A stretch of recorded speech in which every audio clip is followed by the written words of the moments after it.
Today we there with? With, I don't know, like something like rhythm or something like that. No, what is the name? Breakthrough Pauline.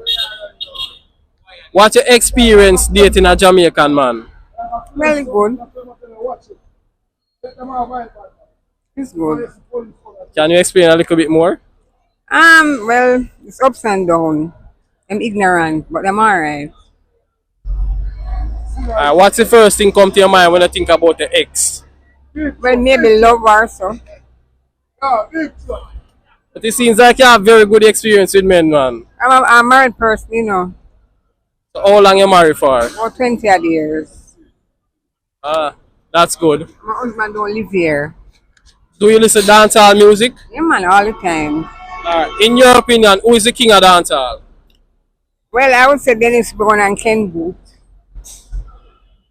Okay. All right. Thank you for your time.